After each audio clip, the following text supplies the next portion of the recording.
બધી બેગો બેગો અંદર આપીને પછી બહાર નીકળ્યા છે. આ એરપોર્ટનું પાર્કિંગ લોટ છે.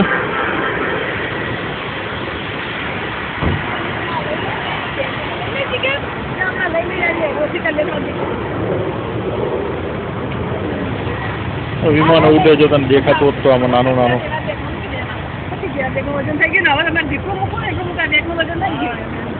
કશું કોઈ વજન બજન નહીં જોગતું.